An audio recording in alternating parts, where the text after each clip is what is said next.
கலையாத கல்வி, குறையாத வயது, கபடு வாராத நட்பு, கன்றாத வளமை, குன்றாத இளமை, கழுபிணி இல்லாத உடல், சலியாத மனம், அன்பு அகலாத மனைவி, தவறாத சந்தானம், தாழாத கீர்த்தி, மாறாத வார்த்தை, தடைகள் வாராத கொடை, தொலையாத நிதியம், கோணாத கோல், ஒரு துன்பம் இல்லாத நல்வாழ்வு, துய்யனின் பாதத்தில் அன்பு உதவி பெரிய தொண்டரோடு கூட்டு கண்டாய், அலையாழி அரிதுயிலும் மாயனது தங்கையே, ஆதி கடவுரின் வாழ்வே, அமுதீசர் ஒரு பாகம் அகலாத சுகபாணி, அருள்வாமி அபிராமி. ஏன் இந்த பாட்டை நான் ஆரம்பிச்சேன்? ரொம்ப சிம்பிள். அதுல ஒரு வார்த்தை வரும் பாருங்க, கடைசியா ஒரு வார்த்தை, அமுதீசர் ஒரு பாகம் அகலாத சுகபாணி.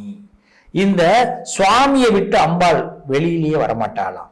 ஆனா இன்னைக்கு இருக்கிறவங்களோட நிலைமை இதை பத்தி தான் பேச போறோம். வாங்க பார்க்கலாம். அதாவது இப்ப நம்ம என்ன பார்த்துக்கிட்டு இருக்கோம், தொடர்ந்து பார்த்துட்டு இருப்பீங்க, இந்த சிங்கிள் பேரண்டா இருக்கிறவங்களுக்கு என்ன மாற்றம் ஏற்படும். இன்னைக்கு வாழ்க்கையில பார்த்தீங்கன்னா நிறைய பேர் கல்யாண வாழ்க்கை ஃபெயிலியர் அப்படிங்கிற மாதிரியே தான் போகுது. மேரேஜ் லைஃப் ஃபெயிலியர், நாங்கள் வாழ்றது நரகமாக இருக்குது, ஏண்டா கல்யாணம் பண்ணோன்னு இருக்குது. இதில் பார்த்தீங்கன்னா 2 குழந்தைங்க பிறந்த பிறகு விவாகரத்து, டிவோர்ஸ். இது ஏன் நடக்குது? பெரும்பகுதி இந்த சிங்கிள் பேரண்ட்டுங்கிறது இப்போ எல்லாரும், அதுவும் பார்த்தீங்கன்னா மலேசியா, சிங்கப்பூர், கனடா, யூஎஸ்ஏ, இதில் நிறைய பேர் இது ஒரு டைட்டில் மாதிரி ஆயிடுது. இப்போ இவர்களோட நிலைமை என்ன? இந்த நிலைமை தொடரலாமா? முதல்ல இதுக்கு ஒரு முற்றுப்புள்ளி வைக்க வேண்டாமா? இதை பற்றி தான் நம்ம பேசிட்டு வரோம். விருச்சக ராசிக்காரர்களுக்கு இந்த சிங்கிள் பேரண்ட் நிலை அப்படிங்கிறது அதிகமாகவே இருக்கு. நான் ஏற்கனவே பதிவில் சொல்லியிருக்கிறேன். இது சம்பந்தமா இந்த மேஷம் முதல் மீனம் வரை முடிந்த பிறகு ஒரு பதிவே போட போறேன். எந்தெந்த ராசிக்காரர்கள் சிங்கிள் பேரண்ட் அதிகம் அப்படின்னு கொடுக்க போறோம். இது நாங்கள் நிறைய இடத்துல எங்களுடைய அனுபவ ரீதியாக ஒவ்வொருத்தவங்கள்ட்ட கேட்டு தெரிஞ்சுதான் இதை பண்ணுறோம். இப்போ விருச்சக ராசியை பொறுத்த வரைக்கும் அவங்களுக்குன்னு எந்த ஒரு விதமான நிர்பந்தமும் கிடையாது. விருச்சக ராசிக்காரவங்கனாலே அவங்க நிர்பந்தம் இல்லாதவர்கள், அவங்க எல்லாருக்குமே வளைந்து கொடுத்து போகக்கூடியவர்கள். ஆனால் அவங்க மேலே வைக்கிற ஒரு குற்றச்சாட்டு, இவங்க அடமெண்டான ஆளு, இவங்க பாசமே இல்லாதவங்க, அன்பே இல்லாதவங்க, குரோதமானவங்க, இவங்கள்ட்ட இருக்கிறது ஒரு மிலிட்ரியில இருக்கிற மாதிரி வாழ்க்கை, இப்படி எல்லாம் விருச்சக ராசியை பத்தி இது அவதூறுன்னு கூட சொல்லலாம். குடும்பத்தில் உள்ளவங்களே பரப்புற அவதூறுகள். பாருங்க, கவுளி அடிக்குது பாருங்க. என்னன்னு தெரியல, நானும் பார்க்குறேன், ஒவ்வொரு வீடியோவும் போடும்போது கவுளி அடிக்குது. பார்த்துருக்கீங்களா? சத்தம் கேட்டிருக்கோம். அப்ப இது விருச்சக ராசிக்கு இப்படி ஒரு பேரை வாங்கிக்கிட்டு தான் இல்லற வாழ்க்கையில இருக்க வேண்டியதா இருக்கு. அதனாலேயே என்னமோ தெரியல, ஆண் பெண் 2 பேருமே விருச்சக ராசியில யாரு பிறந்திருந்தாலும் இல்லற வாழ்க்கையில ஒரு திருப்தி இல்லை, சிறப்பு இல்லை. அதனாலே விவாகரத்து நடக்குதோ, அதனாலே சிங்கிள் பேரண்டா இருக்காங்களோ. சில வீட்டுல ஒரே வீட்டுல தான் இருப்பாங்க, ஆனா 2 ரூம்ல இருப்பாங்க. வெளிப்பார்வைக்கு பார்த்தீங்கன்னா ஹஸ்பண்ட் ஒய்ஃப், ஆனால் வீட்டுக்குள்ளதான் தெரியும் நாங்கள் பேசியே 10 வருஷம் ஆகுதுங்க, எளிமையா சொல்லுவாங்க. இதான் விருச்சக ராசி.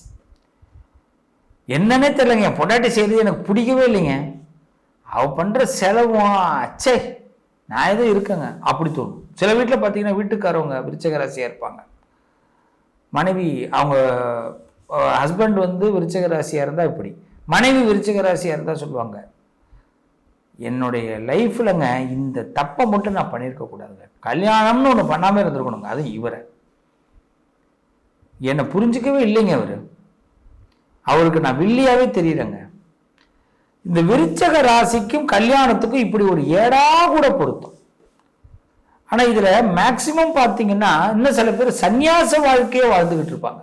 ஒரு இல்லற சன்னியாசி, இல்லற சன்னியாசின்னு ஒரு தலைப்பு கொடுத்து பட்டம் கொடுக்கணும்னா 2-3 ராசி இருக்காங்க.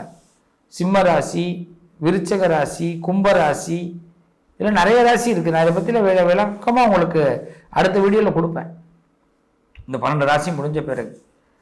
இப்போ பார்த்தீங்கன்னா இந்த சிங்கிள் பேரண்ட் நிலையினால தவிக்கிறாங்க ஒவ்வொருத்தவங்களும். பிள்ளைகளை கூட 2 பிள்ளைகள் பிறந்துருது, அதுக்கு பிறகு விவாகரத்து.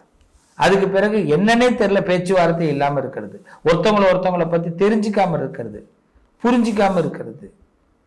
கொடூரமா இல்லை?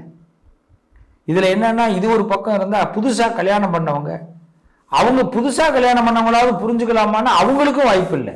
கல்யாணம் பண்ணதுலேருந்து பிரச்சனை சார். கேட்குறவங்களும் இதான் வார்த்தை. எப்படி சார் கல்யாணம் பண்ணீங்க? நான் திருப்பி கேட்பேன், மனப்பொருத்தம் இருக்கா இல்லையா? அப்ப இருந்ததுங்க, இப்ப இல்லைங்க. இது ஒரு பாயிண்ட். இப்ப இந்த சிங்கிள் பேரண்ட் நிலை மாறுமா மாறாதா? மாறணும்னா ஜோதிட ரீதியா என்ன பண்ணணும், இதை பத்தி தான் நம்ம சொல்றோம்.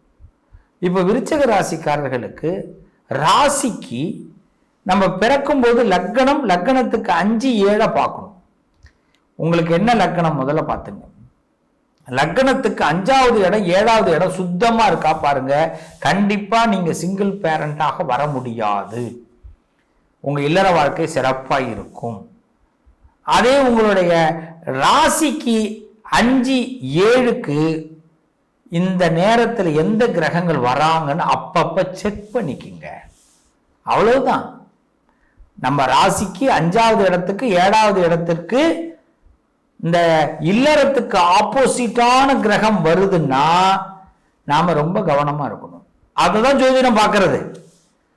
இப்ப இந்த நேரத்தில் எனக்கு 5ஆம் இடம் 7ஆம் இடத்துல எந்த கிரகங்க வருதுன்னு தெரிஞ்சுக்கிட்டோம்னா, எனக்கு என் புருஷனுக்கு ஏதோ சண்டை வந்துகிட்டே இருக்குங்க, எனக்கு என் பொண்டாட்டிக்கும் வாக்கியா தகராறு ஆரம்பிக்குதுங்க அப்படின்னா உடனடியாக பார்த்துக்கணும் ஜாதகத்தை. இது உடனடியாக பார்த்துட்டோம்னா சரிங்க, இந்த விதியை மாற்றணும்னா என்ன பண்ணலாம், பொறுத்து தான் போகணும். வெங்காயத்தை உரிச்சோம்னா கண்ணுல தண்ணி வரும், உண்டா இல்லையா? பீட்ரூட் நம்ம அறுத்தோம்னா கையெல்லாம் சிகப்பா இருக்கும், மருதாணி அரைச்சோம்னா கையெல்லாம் செவந்து போகும். அப்ப தெரிஞ்சுதானே மருதாணி அரைக்கிறோம், கை செவந்துரும்னு தெரிஞ்சுதானே வெங்காயத்தை உரிக்கிறோம்.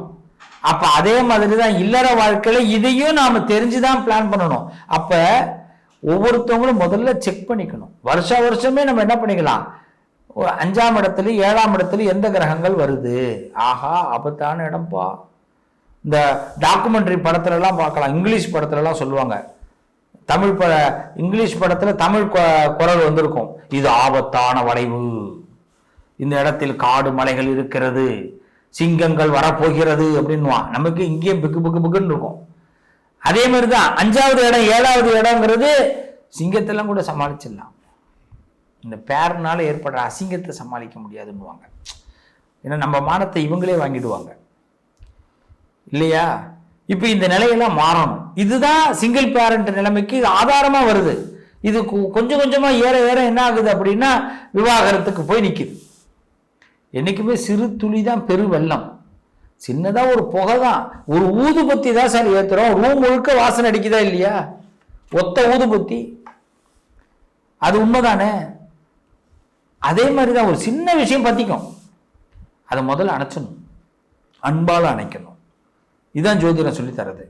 அப்ப சிங்கிள் பேரண்ட் நிலைமை இப்படி சரிங்க. இப்ப நான் சிங்கிள் பேரண்டா இருக்கோங்க, நாங்க பிரிஞ்சு 5 வருஷம் ஆகுது, 10 வருஷம் ஆகுது, எங்களுக்கு அடுத்த வச்சு வாழ்க்கை உண்டா? கண்டிப்பா உண்டு. விருச்சக ராசிக்காரர்கள் சிங்கிள் பேரண்டா இருந்தா உங்களுக்கு அடிக்குது ஜாக்பாட். உங்களுக்கு ஒரு பொற்காலம், உங்களுக்கு ஒரு பொற்காலம். இந்த காலகட்டத்தில் உங்களுக்கு பிடித்தமானவர்கள், உங்களுக்கு நெருக்கமானவர்கள் வருவார்கள். உங்க லைஃப்ல தோள் கொடுத்து தூக்க போறார்கள். உங்களுடைய பிரச்சனைகளை இந்த உலகத்துல இறைவன் என்ன பண்ணுவாரோ அதை எடுத்துக்கிட்டு உங்களை கண் கலங்காம காப்பாற்ற போறாரு. இதுதான் அருமையான நேரம். இந்த நேரத்தில் விருச்சக ராசிக்காரர்கள் வழிபட வேண்டிய தெய்வம் முருகபெருமானை வழிபாடு பண்ணுங்க. சுப்பிரமணிய சுவாமி முருகபெருமானை வழிபாடு பண்ணுங்க. வள்ளி தெய்வானையோடு இருக்கக்கூடிய முருகன், திருத்தணிகையில இருக்கக்கூடிய முருகன், அந்த முருகனை நீங்கள் வழிபாடு செய்யும் பொழுது நிச்சயமாக விருச்சக ராசிக்காரர்களுக்கு இந்த சிங்கிள் பேரண்ட் நிலைமை மாறும். ஒரு புது உறவு உங்களுக்கு கிடைக்கும். உங்களுக்கு ஆறுதல் சொல்வதற்கும் உங்களுக்கு மருந்தாகவும் ஒரு நட்பு கிடைக்கும். சார் நட்பு கிடைக்குது, கிடைக்கல சார், எங்களுக்கு ஏதாவது மனசுக்கு ஆண்டவனாவது சந்தோஷம் கொடுப்பானா? கண்டிப்பா கொடுப்பான். நீங்க வாழ்ற வாழ்க்கைக்கு ஒரு அர்த்தம் கிடைக்கும், வாழ்ற வாழ்க்கைக்கு அர்த்தம் கிடைக்கும். அதுதான் உண்மை. இந்த நிலை உங்களுக்கு ஏற்படுகிறது. முருகபெருமானை வழிபாடு பண்ணுங்க. திருத்தணிகை முருகனை வழிபாடு பண்ணுங்க. நிச்சயமாக உங்கள் நிலை மாறும். அதுக்கு முன்னாடி ஒரு தடவை 5ஆம் இடம் 7ஆம் இடம் எப்படி இருக்குங்கிறதையும் செக் பண்ணிக்கோங்க. நல்லதே நடக்கும்.